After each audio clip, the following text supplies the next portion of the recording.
Olá a todos, continuando aqui na sua de Masechet Beitzah, a gente está no Daf Dalet Amud Aleph, na quarta linha de baixo para cima. Vimos uma discussão entre Rav e Rav Yohanan.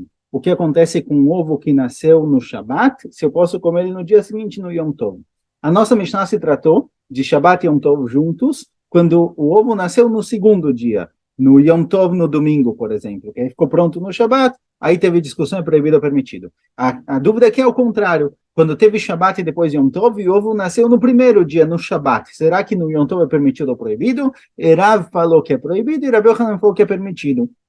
Rav falou que é proibido porque ele concorda com a opinião de Rabba, que Shabat não pode preparar para o Yom Tov. Por isso, o fato de ter nascido é o que me permitiria comer no Yom Tov. Então, o Shabat, o fato do Shabat, do ovo ter nascido no Shabat, libera ele no Yom Tov. Consequentemente, é proibido, porque é como se o Shabat preparasse para o Yom Tov. E Rabi Yohanan fala que não. Quando nasceu no Shabat, você pode comer no dia seguinte sem problema nenhum.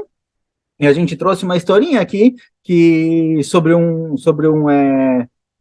alguém que estava hospedando Ravada Barahava, que Ravada Barahava falou para ele que ela é como Rabi Yohanan, que o que nasceu no Shabat pode ser comido no Yom Tov, só que não pode no próprio dia é mukse. Agora a Gemara traz uma história com um alahá diferente. Conta a Gemara, os Pezichne de Rav Papa, certa vez a pessoa que estava hospedando o Rav Papa, vai abrir lá o Gavra de Atra de Kamei de Rav Papa, e tem quem diga que foi alguém aleatório, não quem estava hospedando, ele estava, alguém veio perguntar para o Rav Papa, perguntou para ele o seguinte,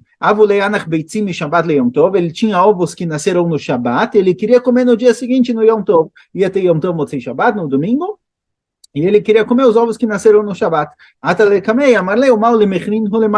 Perguntou para ele o seguinte, será que eu posso comer esses ovos amanhã? Ele veio no próprio Shabat, depois que começou o Shabat à noite ou no Shabat de manhã, perguntou para ele, olha, o que eu faço? Eu posso comer esses ovos no Yom Tov ou não? Ou seja, ela cai como Rav, que o que nasce no Shabat é proibido no Yom Tov, ela cai como Rabi Yohanan, o que nasce no Shabat é permitido no Yom Tov. Amarlei Zila, aí na Vetale Machar, olha, vai embora agora, não vou te responder agora, vem me perguntar amanhã, Derav Lomuki Amorá Aloemeu Matava Lechavre Mishum Shichrut.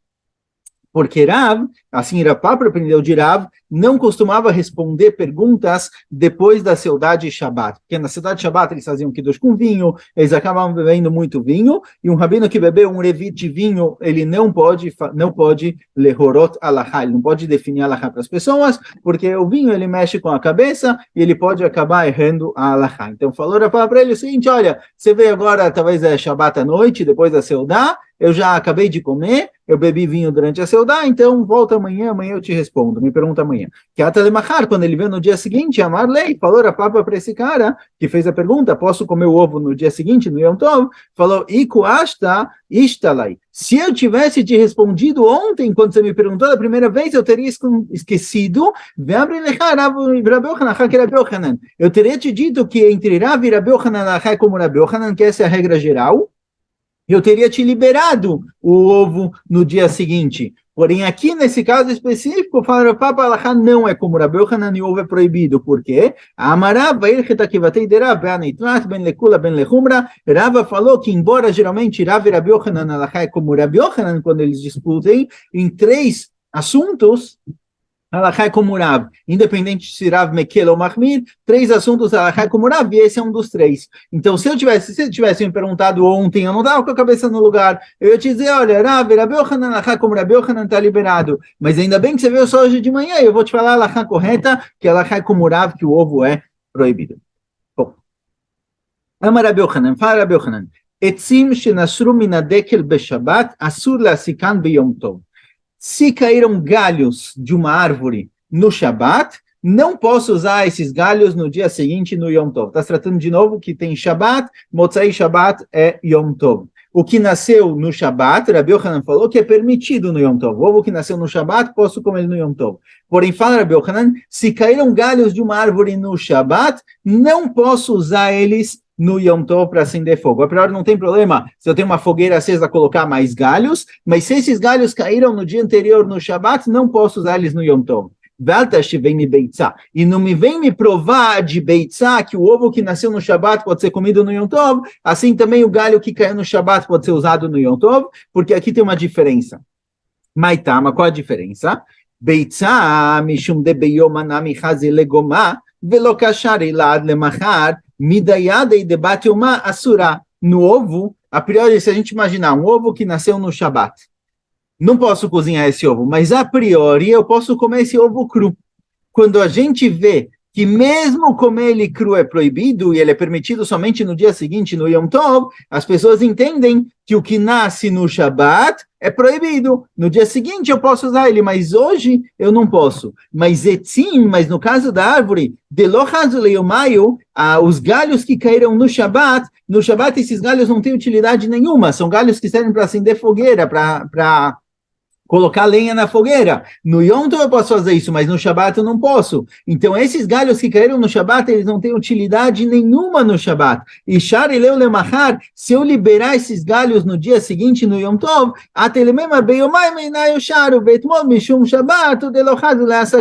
se eu liberar ele no dia seguinte, no Yom Tov, as pessoas vão pensar que o quê? A verdade é que mesmo no Shabat estava liberado. Mesmo no Shabat eu podia usar os galhos que caíram no Shabat. Mas o que? No Shabat eles não têm utilidade nenhuma, então foi só liberado no dia seguinte, no Yom Tov. Mas se for um caso contrário, um caso em que eu tenho o Yom Tov e depois Shabat, ou Stam Yom Tov, que os galhos caíram durante o Yom Tov, vão achar que está liberado. Ou seja, se eu liberar os galhos no dia seguinte, no Yom Tov, vão pensar que o que foi proibido no Shabat não é porque no dia que caiu não pode. No dia que caiu também pode, só que já que caiu no Shabat, eu não tenho que fazer com isso, por isso foi proibido. Mas se tivesse caído no Yom Tov, eu poderia usar no próprio dia. E com certeza o que cai no próprio dia é proibido. Então, Beitza, o ovo que é proibido no Shabat, fica claro para a pessoa que ovo, embora eu tenha o que fazer com ele no Shabat, eu não posso usar ele no Shabat, porque ele nasceu no Shabat. Então, se eu libero no dia seguinte, está tranquilo. Mas os galhos, se eu liberar ele no dia seguinte, vão achar que a verdade é que no primeiro dia eu também poderia, só que por acaso caiu o Shabat, ele não tinha utilidade. Mas não, o que cai no próprio dia de Shabat e de Yom Tov é proibido, por isso, no caso dos galhos, Rabi Yochanan Machli. Amarav Mata, etzim shenashu min hadekel letoch hatanur beyom tov. Mata, o que acontece se os galhos caíram no Yom Tov, por exemplo, só que eles caíram e voaram direto para dentro do forno, para a fogueira, certo? A priori, galhos que caíram no Yom Tov não podem ser usados para acender fogo, eles são mukse como qualquer coisa aqui, frutas que caíram no Yom Tov, galhos que caíram no Yom Tov, tudo isso é proibido. Mas se eles caíram direto no forno, o que eu faço? Marbe alem etzimuchanim ou messikan. Mata, se eles caíram direto no fogo, tem uma maneira de usar eles. O que eu faço? Eu trago galhos e gravetos que eu já tinha colhido Erev Yom Tov, que já estavam lá prontos para serem usados e não são mukse, acrescento para dentro do tanur, e quando mistura tudo, fica tudo liberado. Assim fala Matna. Então, se eu tenho uma lareira em casa e caiu um galho no Yom Tov e caiu justamente dentro da lareira, eu posso trazer mais gravetos que são permitidos, que eu colhi de ontem, misturar tudo e acender o fogo. Pergunta mas espera aí, na hora que eu começar a mexer lá, começar a mexer nos gravetos para fazer o fogo pegar direito, eu vou estar movimentando o graveto que caiu no Yom Tov também. E esse é mukse.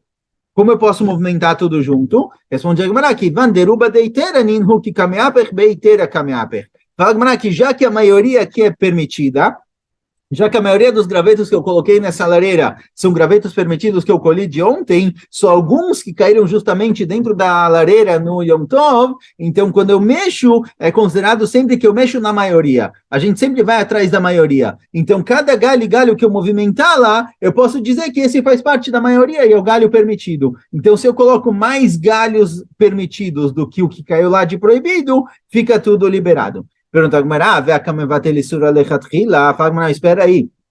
Tem aqui um outro problema. Mesmo que não tenha um problema de mukse, mesmo que você considere que todo galho que estou mexendo é o galho permitido, só eu vou estar queimando o mukse. O mukse é algo proibido de ser movimentado e eu vou estar usando ele de algum jeito. Eu vou estar queimando ele, porque é uma lareira, eu vou estar queimando ele e anulando ele perante os outros. E tem uma regra que diz que Vetnan en mevatli misur lechatchila. Embora, quando caiu, por exemplo, uma gota de leite numa panela de carne, e tinha lá 60 vezes a gota de leite, está tudo liberado, certo? Porque tem 60 vezes mais, está liberado. Mas eu não posso fazer isso lechatchila. Eu não posso colocar umas gotinhas de leite numa panela de carne, mesmo que vai ter 60 vezes mais. Porque en mevatli misur lechatchila. Eu não posso anular algo proibido lechatchila. Eu não posso fazer isso com a intenção de anular a coisa proibida. Então, outro exemplo, por exemplo, frutas que tem tolaim. frutas que tem tolaim, que tem os bichinhos, eu não posso comê-las. Será que eu posso fazer suco dessas frutas? Porque na hora que eu faço suco dessas frutas, eu espremo ela, eu trituro ela, mesmo que tivessem lá tolaim, bichinhos pequenininhos, eles vão ser triturados e vai estar liberado. Então, isso daqui, eu não posso, lechatchila, pegar uma fruta que eu sei que tem lá bichinhos e triturar ela com a intenção de poder comer a fruta, porque eu estou anulando, eu estou destruindo algo proibido, lechatchila, para poder comer, transformando ele em permitido. Isso eu não posso fazer. Então, o galho proibido que caiu na lareira, se eu pego mais galhos permitidos e misturo tudo, eu estou anulando o galho proibido, lechatchila, eu estou fazendo isso com as minhas mãos, eu não posso fazer isso. Se tivesse se misturado sozinho, eu poderia, mas aqui eu estou eu mesmo indo lá fazendo isso. Eu estou acrescentando galhos permitidos para anular ele. Isso daqui é proibido. Responde Agmará, essa proibição de levatel e sur lechatchila, que eu não posso pegar algo proibido e dar um jeitinho de transformar ele em permitido, é só uma proibição natural, uma proibição de Rabanan, não tem problema. E aqui é uma proibição de Rabanan, galhos que caíram no Yom Tov, é proibido de Rabanan, que talvez eu vou subir na árvore e colher, igual as frutas. Mas então não tem problema. Pergunta a Gmará, o Leravashi da Marco da Vashi no Materim Filho Bedrabanan Lobati, e ele pergunta a Gmará, mas espera aí, de acordo com o Ravashi, a gente viu isso para trás, tudo, Kol da Vashi no Materim, tudo que vai ficar permitido com o tempo, como no caso dos nossos gravetos, nossos galhos que caíram no Yom Tov, Motzai Yom Tov eles vão estar liberados, eles são proibidos no próprio Yom Tov, mas Motzai Yom Tov eles estão liberados. De acordo com o Ravashi, tudo que tem liberação depois de algum tempo, ele não se anula. Então, esses galhos que caíram no Yom Tov, mesmo que eu acrescente 1000 vezes a quantidade, eles não estão mevutalim, eles não se anulam, porque eles têm liberação automática depois de algum tempo. Então, como pode ser que eu vou poder movimentar aqui os galhos para fazer a minha lareira, a minha fogueira? Eu vou estar mexendo no mukse, e o mukse não se anula perante a maioria em coisas que têm liberação automática depois de algum tempo. Porque a ideia de bitul é a seguinte: a ideia de bitul, de anular o proibido perante o permitido quando tem uma mistura, é porque eu não vou ter que fazer com essa mistura. Se tem algo proibido misturado com algo permitido, então eu não tenho o que fazer com isso, se eu valorizar as coisas proibidas. Então vem a Torá e fala, olha, tem certas quantidades que eu posso anular o proibido perante o permitido e liberar tudo. Mas se ele automaticamente vai virar permitido depois de algum tempo, se tem uma outra forma de permitir ele sem usar o bitul, sem usar a anulação, é melhor. Então aqui os gravetos que caíram diretamente da árvore na lareira, mesmo que eu acrescente lá uma grande quantidade de gravetos, nunca vão estar anulados perante os gravetos permitidos, porque eles podem se liberar automaticamente na continuação. Então, como aqui é liberado? Responde Agmará, isso que algo proibido que se misturou com algo permitido nunca se anula quando ele tem liberação automática depois de algum tempo, é só quando ele é visível, mas aqui ele já começou a queimar na lareira, ele já não é visível por si só, ele já está meio queimado, então nesse caso ele é mais leve e está liberado. Ponto. Itmar, foi dito, Shnei Yamim Tovim Shel Galuyot, 2 dias de Yom Tov, certo? Em Galuyot, em Chutz Laaretz, 2 primeiros dias de Pesach, 2 últimos, 2 de Shavuot, o que seja, Shnei Yamim Tovim Shel Galuyot. Rav Amar Nolda Bezer Muteret Bezer. Rav fala que embora quando eu tenho Shabbat e Yom Tov, o que nasce em um é proibido no outro, 2 dias de Yom Tov, o que nasce em um é permitido no outro. Então, um ovo que nasceu no primeiro dia de Yom Tov é permitido no segundo. Veravasi Amar Nolda Bezer Asura Bezer. E Ravasi fala que não, o que nasce no primeiro dia de Yom Tov é proibido no segundo dia de Yom Tov. Qual a discussão entre eles? Lembra que a pior discussão entre eles é a seguinte: de acordo com o Rav, cada dia é um dia por si só, e o que nasce em um é permitido no outro. De acordo com o Ravasi, os 2 dias de Yom Tov são considerados como se fossem um dia de 48 horas. Então não é que nasceu em um eu vou comer no outro, é como se nascesse nesse próprio dia. Vamos dizer que essa é a discussão entre eles. Não pode ser, por quê? Ravasi ele costumava fazer Avdalá entre um Yom Tov e outro. Na mudança do primeiro Yom Tov para o segundo Yom Tov, Ravasi fazia Avdalá, ou seja, ele via isso como 2 dias separados. Então não pode ser que esse é o motivo dele, que ele proibiu porque é como se fosse um dia só, porque ele fazia Avdalá entre um e outro, então ele via como se fossem 2 dias separados. Responde Agmará, Ravasi Isuki Misfeikalei Veavidacha Lechumra Veacha Lechumra. Agmará, Ravasi, ele tinha dúvidas. Ele tinha dúvidas se os 2 dias de Yom Tov são como se fosse um decreto por si só, ou se não, são 2 dias. O que significa isso? Por que faziam 2 dias de Yom Tov? Vai aparecer aí para frente, por que costumavam fazer 2 dias de Yom Tov em Chutz La'aretz? Porque, vamos pegar Pesach, por exemplo. Pesach é no dia 15 de Nissan. Agora, 15 de Nissan depende, obviamente, de quando começou o mês. Se o mês de Nissan começou depois do dia 29 de Adar ou depois do dia 30 de Adar. E para definir que dia começou o mês, precisava do Beit Din de Jerusalém. Então, o Beit Din de Jerusalém decidia quando vai ser o Mulad, quando vai ser o Rosh Chodesh, quando viram a lua nascendo, e eles definiam se Adar vai ter 29 ou 30 dias. Para saber que dia é o dia 15 de Nissan, eu precisava saber que dia foi definido o Rosh Chodesh Nissan.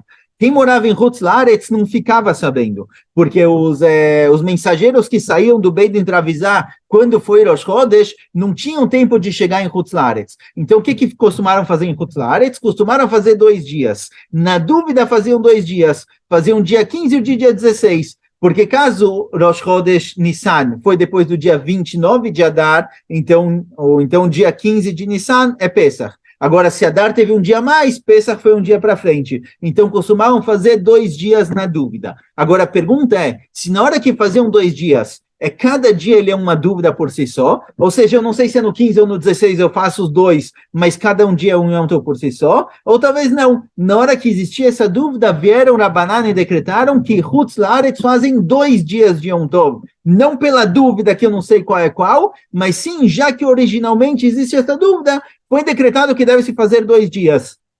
Então, esses 2 dias, eles são uma unidade por si só, certo? A gente vai ver como entender isso melhor daqui a pouco. Então, Ravasi, ele tinha dúvida. Ele não sabia se isso que faz 2 dias, cada dia é duvidoso. Então, o que nasceu em um, talvez está liberado no outro, talvez não. Mas talvez eu preciso fazer Avdalá entre um e outro, porque são 2 dias separados. Ou talvez não, talvez é um decreto de Rabanan que se faz 2 dias de Yom Tov, como se fosse uma unidade por si só. Então, na dúvida, ele costumava rigorar nas duas questões. Ele fazia Avdalá entre um e outro, caso sejam 2 dias. E ovo que nasceu em um é proibido no outro, caso seja um dia só.